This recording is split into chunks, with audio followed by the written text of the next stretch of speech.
तो साथियों सबसे पहले आपको टोकन के लिए इस तरीके से लाइन में लगना पड़ेगा और उसके बाद ये स्टेज पर जो लोग बैठे हुए हैं यहाँ पर आपको टोकन लेके जाना पड़ेगा। ठीक है, टोकन लेने के बाद आपको यहाँ सबको आराम से डॉक्यूमेंट जमाने का मौका दिया जाएगा। पहले इस तरीके से बैठाया जाएगा, आपको बताया जाएगा हर डॉक्यूमेंट के बारे में और आराम से बैठ के आप अपनी फ़ाइल को कंप्लीट कर सकते हैं। जो फाइल दिख रही है इस तरीके से आपको 2 फाइल बना। प्यारे बच्चों, जब आप स्टेज पर बैठे होंगे अपने अपने जो भी आपको जो नंबर दिया जाएगा उस सीरियल से, तो यहाँ पर आपको पहली बात तो आपको इस तरीके से अनाउंस करके बताया जाएगा कौन कौन से डॉक्यूमेंट्स सीक्वेंस से जमाने होंगे।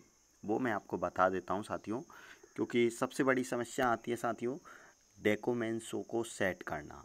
क्योंकि आप अगर इस वीडियो को देख के नहीं जाएंगे तो हो सकता है आपको लगभग 1 घंटे माथापच्ची करनी पड़ेगी। कौन सा डॉक्यूमेंट्स कहाँ जमाना होगा, आपको किसी से हेल्प भी लेनी पड़ेगी। लेकिन इस वीडियो को देखने के बाद मेरा मानना है कि आपको किसी से भी जो हेल्प लेने की ज़रूरत नहीं पड़ेगी, क्योंकि बिल्कुल मैं आपको सीक्वेंस से बताने वाला हूँ। लेवल 1 वाले विद्यार्थियों का भी DB हो रहा है, इसी तरीके से लेवल 2 वाले विद्यार्थी भी जो भी हैं अपने डॉक्यूमेंट्स बिल्कुल इसी सीक्वेंस में जमाएंगे। उनको भी इस वीडियो देखने के बाद बिल्कुल दिक्कत नहीं आएगी। तो साथियों सबसे पहले जो आपका स्क्रूटनी फॉर्म आता है उसमें दस्तावेज सत्यापन जांच दल का जो टिप्पणी होती है वो लास्ट में लगा होगा, आप देखना ये वाला पेज। तो इसको आप सबसे पहले लगाए। इससे पहले मैं आपको बता दूं साथियों, सबसे पहले आपको जो लगाना होगा वो आपको एक फ़ाइल लेनी होगी। फ़ाइल मैं बता देता हूँ साथियों, इस तरीके की जो फाइल आती है उसमें मैं आपको बता दूं इस तरीके की 2 फाइल लेनी है आपको। और 2 फाइलों में मैं आपको बता दूं सबसे पहले आपको लिखना होगा यहाँ पे जैसे कि लिखा हुआ है साथियों प्राथमिक अध्यापक भर्ती परीक्षा 2022, यहाँ पर लिखना होगा। उसके बाद आपका नाम लिखना है, उसके बाद पिता का नाम लिखना है, उसके बाद साथियों आपको आवेदन संख्या लिखनी है, उसके बाद आपका एड्रेस लिखना है, उसके बाद आपका मोबाइल नंबर ज़रूर है। इन्होंने मोबाइल नंबर के साथ में ईमेल नहीं लिखी है, लेकिन ईमेल भी लिखना पड़ेगा। और ईमेल आईडी पे आपको मैसेज आएगा, मोबाइल पे भी मैसेज आएगा। तब तक आप वेरीफाई नहीं हो पाएंगे जब तक आपके पास मैसेज नहीं आएगा। जिस दिन आपका सत्यापन दिनांक है वो आपको यहाँ पर लिखना पड़ेगा और आपको यहाँ पर रोल नंबर लिखना पड़ेगा। ये सारी चीज़ें लिखने के बाद फिर आपको मैं बता देता हूँ कौन कौन से। सबसे पहले ये फ़ाइल लेनी है, उसमें जो बताने वाला हूँ आपको क्रम से बिल्कुल स्क्रूटनी फॉर्म किस तरीके से भरना है वो भी मैं आपको बता देता हूँ साथियों। और चेक लिस्ट वो आपको मैं बता दूंगा, चेक लिस्ट में आपको किस तरीके से मेंशन करना है वहाँ पर डॉक्यूमेंटों को, वो आपको मैं बता रहा हूँ अभी साथियों। पहले सबसे पहले ये पेज आएगा। इस पेज में आपको कुछ भी नहीं करना है, बस इसमें जो है वहाँ पे जो जांच दल की टीम होगी वो करेगी। सेकंड नंबर पे साथियों आपको ये लेना है प्राथमिक विद्यालय अध्यापक भर्ती जो चेक लिस्ट होती है वो लेना है। अब चेक लिस्ट में आपको बता देता हूँ साथियों, सबसे पहले आपको क्रम डाल लेना है अपने डॉक्यूमेंटों पे। चेक लिस्ट को मैं सबसे बाद में बताऊँगा, क्योंकि फिर मैं पहले आपको क्रम डालना बताऊँगा कि क्रम कहाँ से डालना है। चेक लिस्ट में कोई क्रम नहीं होगा, चेक लिस्ट में केवल अपन को जो भी है। अब क्रम आपको डालना है साथियों, आपका जो आवेदन आपने भरा था वहाँ से आपको क्रम डालना है। जैसे कि यहाँ पे एक क्रम डल रहा है 1, यहाँ से आपको क्रम डाल देना है। और उसके बाद आपको यहाँ पे सेल्फ अटेस्टेड भी कर लेना है। जिस तरीके से आपका ये आवेदन है तो ये आपका 3 पेज का हो सकता है, 4 पेज का है यहाँ पे इस बंदे का, तो 4 पेज में तो ये हो गया, तो 4 तक यहाँ डाल लिया।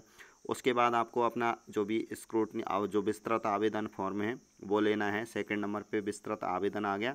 ये साथियों लगभग 10 से 12 पेज का हो सकता है, तो इसको आप इस पर भी आप क्रमांक नंबर डालते जाएँ और डालने के बाद आप आगे बढ़ते जाएँ इस तरीके से। उसके बाद आपका चालान आ जाएगा 110 रुपये का।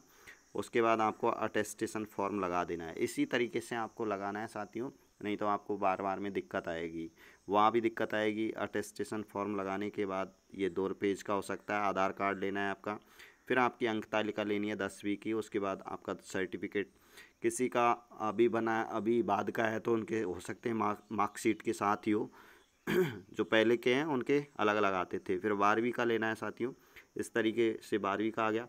उसके बाद DLED का है तो DLED के विद्यार्थी हो, और जो BEd आगे वाले हैं तो BEd वाले अपने BEd की लगाएंगे साथियों। तो यहाँ पे 2 ईयर की ये जो है VSTC हो गई, उसका यहाँ पे ये जो है डिग्री का हो जाएगा साथियों। और फिर उसके बाद रीट जो पात्रता आपका प्रमाण पत्र है वो लगेगा। इसके बाद सबसे बड़ी बात ये है, फिर उसके बाद आपकी जो साथियों डेट लगेगी, ठीक है, जो भी आपकी प्रवेश तिथि थी वो लगेगी। उसके बाद आपका मूल निवास हो जाएगा, जाति प्रमाण पत्र हो जाएगा, उसके बाद आय हो जाएगा साथियों। आय का ये जितने भी फॉर्म का इन पे सब पे क्रमांक डालना है आपको, ठीक है, क्रमांक डालते जाना है। उसके बाद आपका कैरेक्टर सर्टिफिकेट हो जाएगा साथियों, जो कॉलेज से है वो लास्ट कॉलेज का। उसके बाद 2 गजेस्टेड ऑफिसर के हो जाएंगे इस तरीके से।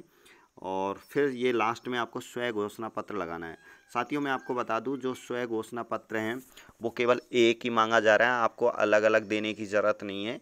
और वहाँ भी आप अगर लेके जाते हैं तो आपसे वो हटवा देंगे। जो स्वयं घोषणा पत्र है ये वाला आप देख लीजिए, ये लास्ट में आपको इसी तरीके से भर के ले जाना है और कोई दिक्कत नहीं आने वाली है। मैं आपसे बात करने वाला हूँ। अब चेक लिस्ट की बात करते हैं साथियों। चेक लिस्ट किस तरीके से भरनी है आपको यह ध्यान देना है। चेक लिस्ट में देखो, आपको कोई ज़्यादा दिक्कत लेने की ज़रूरत नहीं है।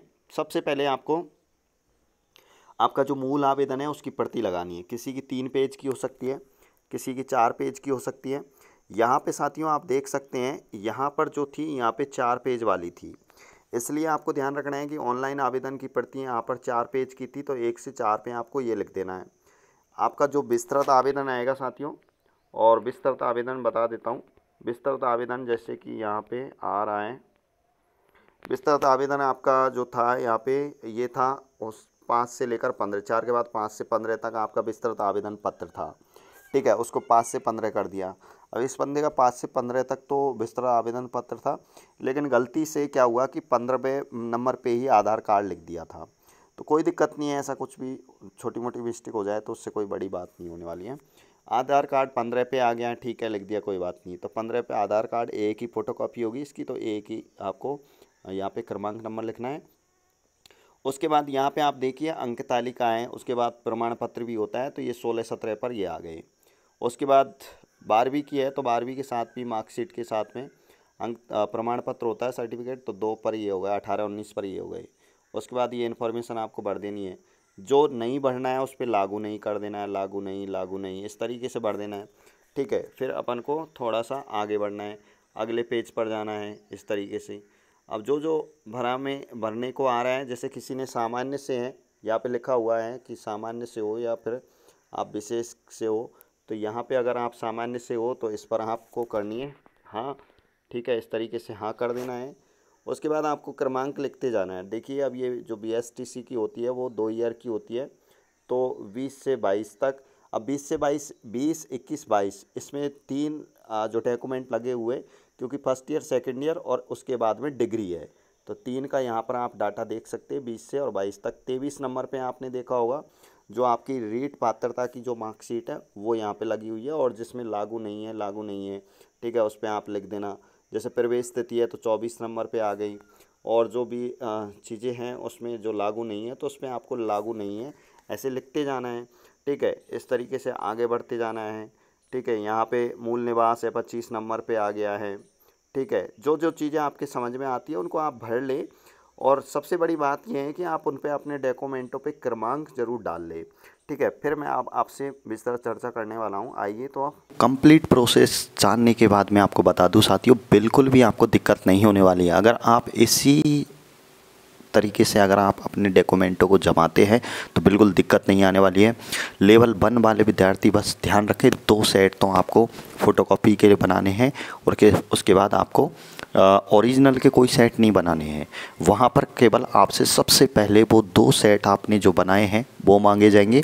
उसके मांगने के बाद आपसे बारी बारी से आपके ओरिजिनल डॉक्यूमेंट मांगे जाएंगे, जिनमें सबसे पहले 10वीं की मार्कशीट, उसके बाद 10वीं की मार्कशीट के बाद आपसे सर्टिफिकेट भी नहीं मांगा जाएगा। उसमें केवल आपके रोल नंबर मिलाएंगे, उसमें कितने मार्क्स आए हैं ये सारी चीज़ें आपके मिलाएंगे, उसमें जो भी हैं फ़ोटोकॉपी में आपके, ठीक है, उनको मिलाने के बाद ओरिजिनल से मैच करेंगे, केवल फ़ोटोकॉपी और ओरिजिनल से मैच करेंगे।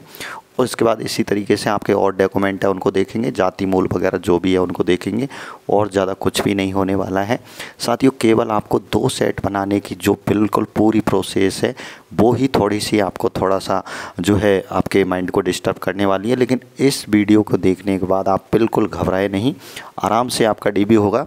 इसमें लेवल 1 और लेवल 2 वाले की बिल्कुल ये सेम प्रोसेस होने वाली है डॉक्यूमेंटों को जमाने की। ध्यान रखें लेवल 2 वालों के साथ में DLED की डिग्री के B.Ed की डिग्री जुड़ जाएगी, ग्रेजुएशन वगैरह जो भी होगा वो जुड़ जाएगी, MA कर रखा है तो वो जुड़ जाएगा। ठीक है, बिल्कुल शेड्यूल यही रहने वाला है। जो आपकी चेक लिस्ट है उसको आप इसी तरीके से भरें और आसानी से आप अपना DB करवाएं, कोई दिक्कत नहीं है। कोई करौली का बंदा है तो वहाँ पर मेरे टीचर जानकार लगे हुए हैं, कांटेक्ट कर सकते हैं। किसी को फिर भी अगर दिक्कत आती है तो कंप्लीट DB प्रोसेस के बाद मैंने हेल्पलाइन नंबर दे रखा है 7891730081।